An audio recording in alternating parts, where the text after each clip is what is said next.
क्या BAMS, BDS और BHMS की वर्थ है? मैं आपको एकदम पते की बात बोल रहा हूं, कोई नहीं बोलेगा ये बात आपको।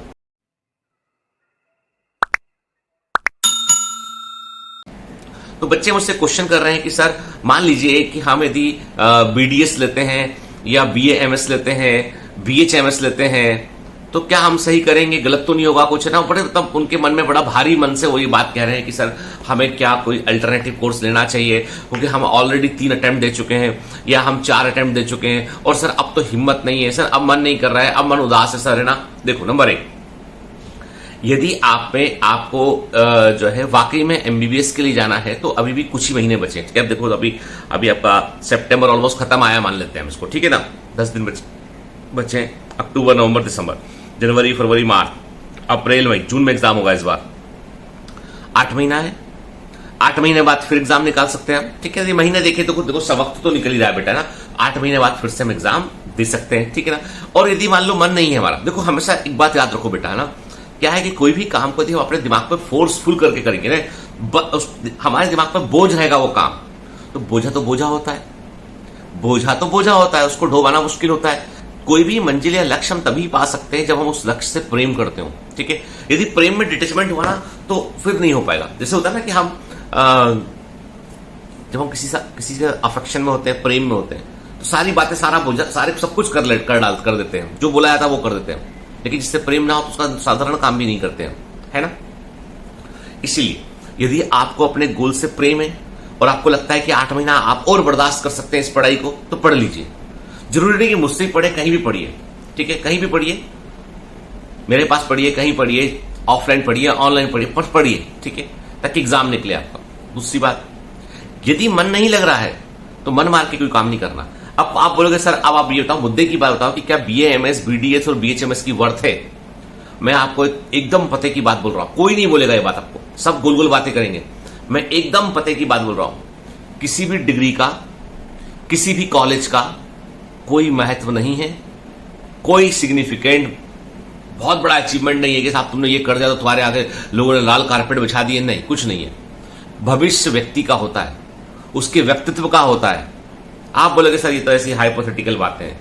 अच्छा ये बताओ मेरे को कि इतने सारे डॉक्टर एम्स दिल्ली से पास होते हैं हर साल, कितनों के नाम सुने आपने? कितनों के नाम इस शहर में मैं जानता हूं? ऐसा नहीं कि हर डॉक्टर वहां से पास होकर निकलेगा तो साहब वो सेलिब्रिटी डॉक्टर है उठ के। मैंने देखा है देश के अंदर सबसे बड़े डॉक्टर जो है वो झांसी के मेडिकल कॉलेज से भी पढ़े हुए हैं, रीवा के मेडिकल कॉलेज से भी पढ़े हुए हैं, साउथ के मेडिकल कॉलेज जिसको कोई जानता नहीं वहां से भी पढ़े हुए हैं, वो शहर के बड़े डॉक्टरों में शुमार है। ऐसा नहीं है, उन्होंने बाद में पीजी वीजी अच्छी जगह से कर लिया बेहतर ट्रेनिंग के लिए।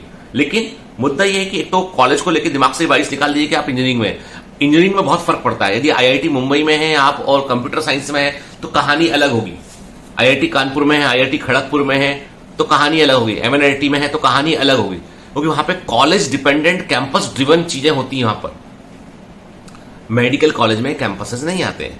मेडिकल कॉलेज में जो है वो आप अपने आप में एक इंडस्ट्री होते हैं, ठीक है?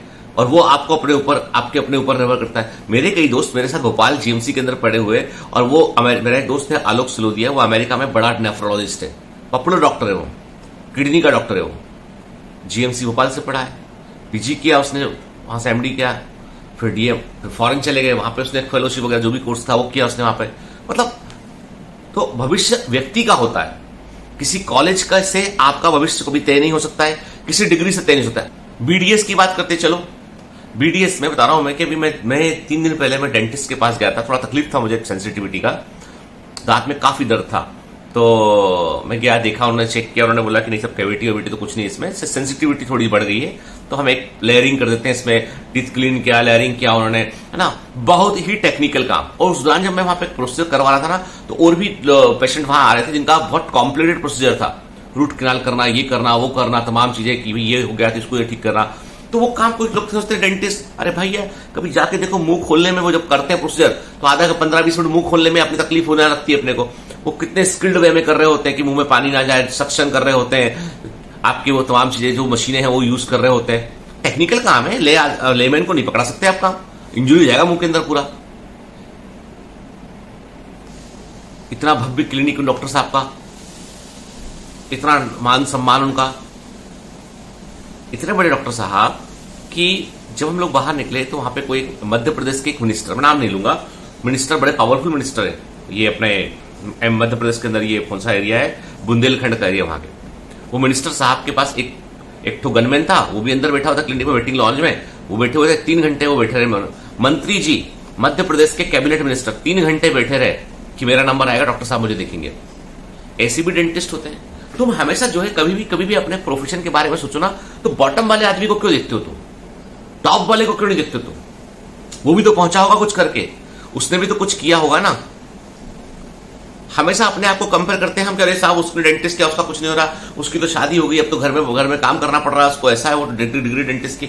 अरे भैया कभी तुमने ये सोचा है कि उस डिग्री से लोग कहां तक पहुंचे हुए हैं?